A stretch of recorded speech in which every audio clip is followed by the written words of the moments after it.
What are spontaneous processes. Spontaneous process की होंगे ने? Spontaneous processes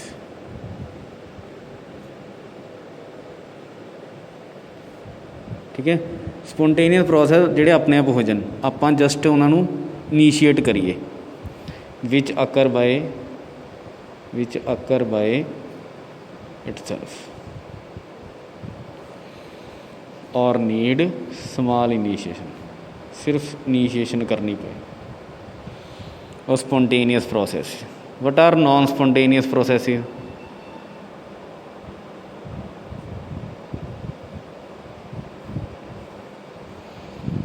what are non spontaneous processes जिहड़े अपने आप ना होण, which can not occur by themselves. आपां करावांगे उन्होंने लगातार एनर्जी देनी पेगी। They need continuous supply of energy.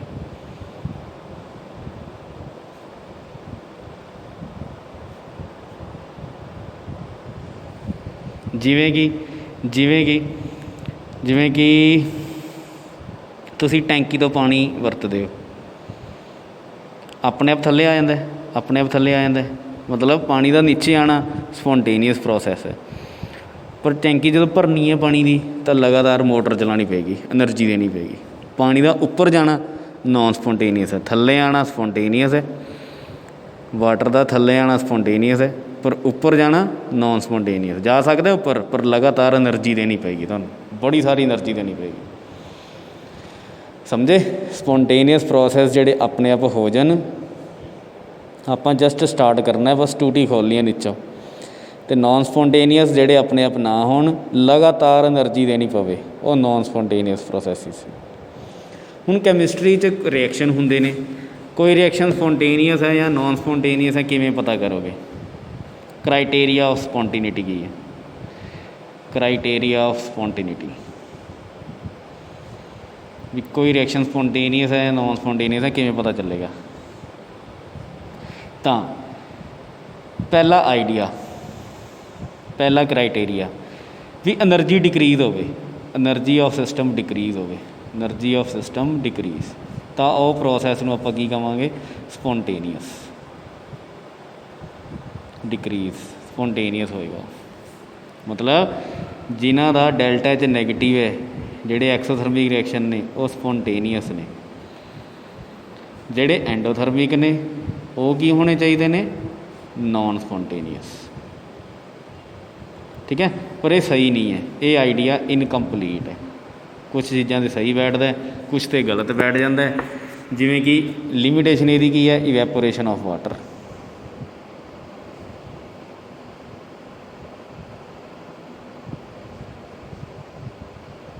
Evaporation water endothermic है, पर फिर भी ये स्पोंटेनियस है, अपने आप होंदी है। क्यों? नहीं समझ आ पाया। दूजा आइडिया आया एंट्रोपी, नवा वर्ड आया तुहाडे लई। Entropy must be increase, entropy increase होनी चाहिए है, तो प्रोसैस की होएगा? स्पोंटेनियस। जे एंट्रोपी डिक्रीज होएगी तो नॉन स्पोंटेनियस। एंट्रोपी का सिंबल होंदा है डेल्टा एस।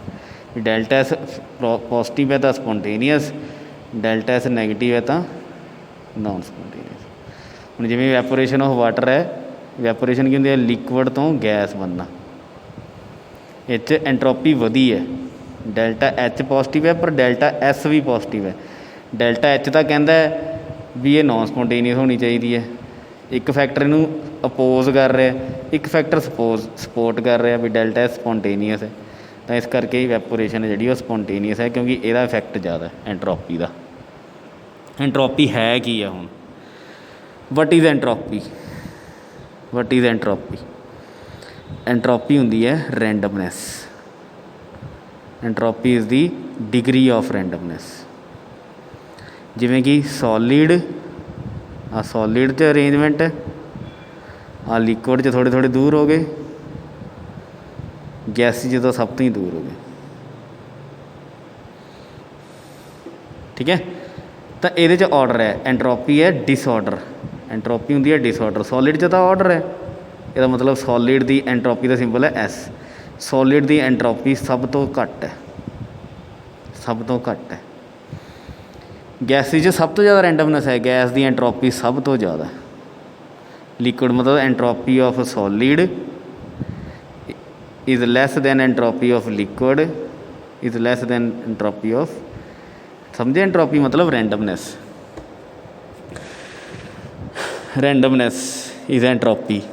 जिमें कि जो स्कूल च पीरीयड लग्या हुंदा है तो अपन पता होंगे भी आ 9वीं क्लास के बच्चे ने या 8वीं दे ने या 10वीं दे ने या 11वीं दे ने या 12वीं दे, क्योंकि अपनी अपनी क्लास च बैठे होंगे ने, ऑर्डर होंदा है कोई।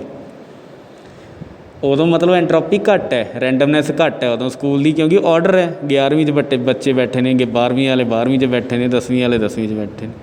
पर जो बैल वजदी है, छुट्टी होंदी है, तो सारे मिक्स हो जाते हैं, कुछ नहीं पता लगता कौन 11वीं का, कौन 12वीं का, कौन 10वीं का। मतलब जो छुट्टी होंदी है उदों रैंडमनैस आ जाती है, उदों एंट्रोपी सब तो ज़्यादा है। होप भी तुहानूं एंट्रोपी समझ आ गई होगी। एंट्रोपी का फॉर्मूला होंदा है Q/T, क्यू रिवर्सिबल प्रोसैस है, डिवाइड बाय टैंपरेचर। तो यदा यूनिट की होया, हीट का यूनिट की होएगा, एनर्जी है किलो जूल, तो टैंपरेचर का कैलविन। ठीक है, तो एंट्रोपी का यूनिट की होया जूल पर कैलविन या किलो जूल पर कैलविन, यदा यूनिट होया joule per kelvin, joule per mole पर कैलविन यदा यूनिट होया। हीट का होएगा जूल पर मोल पर कैलविन,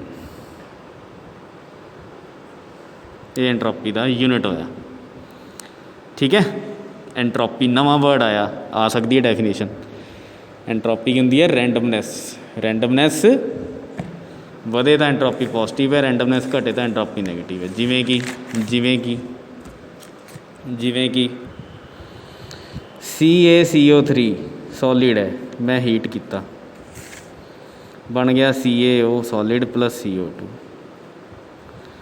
दसो एंट्रोपी वधी कि घटी? इधर तो एक चीज़ सी, इधर दो बन गई, रैंडमनैस वध गई। डेल्टा एस की है जी ਇਹਦਾ पॉजिटिव। जे एक चीज़ तो दो चीज़ां बनन, चाहे दोवें सॉलिड होण, चाहे लिक्विड होण, चाहे दोवें गैस होण, तो एंट्रोपी वधेगी, क्योंकि एक तो दो बन गई, दो बंदे हो गए। ठीक है, दो बंदे हो गए। टैंपरेचर ਵਧਾਉਣ ਨਾਲ एंट्रोपी वधदी है। ठीक है जी, मतलब तुहानूं दिमाग चलाना पेगा। जिमें H2O लिक्विड तो बन गया H2O सॉलिड, लिक्विड तो सॉलिड फ्रीजिंग हुई है, तो इत्थे एंट्रोपी घटी है, नैगेटिव है। पर जे लिक्विड तो गैस बनता तो एंट्रोपी वधदी। मतलब एवें दे क्वेश्चन आएंगे तुहानूं वन वर्ड। ठीक है जी, एंट्रोपी दे।